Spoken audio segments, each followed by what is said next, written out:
কিছু আত্মীয় স্বজন আছে ব্যর্থতার সময় তাদের হারিকেন নিয়েও খুঁজে পাবেন না, আর আপনার সফলতার সময় সে আপনাকে হারিকেন নিয়ে খুঁজে বের করবে। কুকুর সর্বোচ্চ মহল স্থান পেলেও ময়লায় মুখ দেবে আর ঘেঘো করবে। আপনি কি জানেন জেনারেশন গ্যাপ কি? বাবা 20 মিনিট হেঁটে 20 টাকা বাঁচায়, আর ছেলে 20 টাকা খরচ করে 20 মিনিট বাঁচায়। আশ্চর্যের বিষয় এটাই যে তারা দুজনই দুজনের জায়গায় সঠিক। সেদিন বৃদ্ধাশ্রমে গিয়ে দেখতে পেলাম কিছু অমানুষ জন্ম দিয়েছিলেন কিছু মমতাময়ী মা বাবা। পরপুরুষকে দেখিয়ে বাতাসে ওড়ানো সিল্কি চুল সেই দিন সাপ হয়ে কামড়াবে। আস্তাগফিরুল্লাহ। কথা জমিয়ে রাখার মতো অসহায়ত্ব আর কোনো কিছুতে নেই। রবীন্দ্রনাথ সেদিন বড় আক্ষেপে বলেছিলেন, তুমি তার জন্য কাঁদো কারণ তুমি এখনো তাকে ভালোবাসো। তোমার কান্না দেখে সে হাসে কারণ সে কখনোই তোমাকে ভালোবাসেনি। শুধু সময়ের পরিবর্তনে কাছে এসেছিল, আবার সময়ের পরিবর্তনে চলে গেছে। মাঝখানে যা হয়েছিল সব আবেগ, আর শেষে যা হয়েছিল সব প্রতারণা। এক সময় তোমার প্রতি করা কেয়ারিং গুলো তার কাছে নাকামি মনে হবে। হ্যাঁ, এটাই বাস্তব।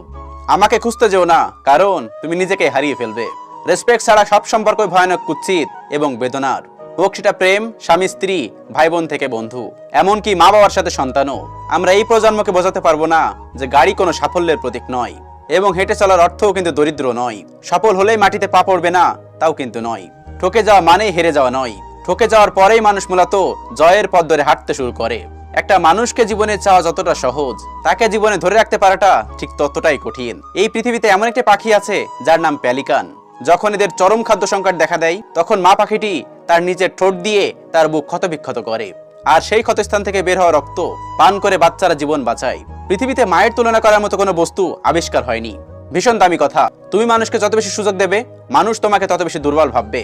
কিছু বছর পর যখন পিছন ফিরে তাকাবেন, তখন বুঝবেন যা হয়েছিল সব ভালোই হয়েছিল। কাল আমার পরীক্ষা, কিন্তু এটা আমার কাছে কোনো বিশেষ ব্যাপারই না, কারণ শুধুমাত্র পরীক্ষার খাতার কয়েকটা পাতাই আমার ভবিষ্যৎ নির্ধারণ করতে পারে না। কেউ জীবনে এসে মাঝপথে চলে যাওয়ার চাইতে না আসায় বোধহয় ভালো। একতরফা ভালোবাসা বড়ই অদ্ভুত। থাকে না কোনো প্রতিশ্রুতি, কোনো উদ্বেগ। শুধু মানুষটিকে দেখলে এক আত্মশান্তি অনুভব হয়।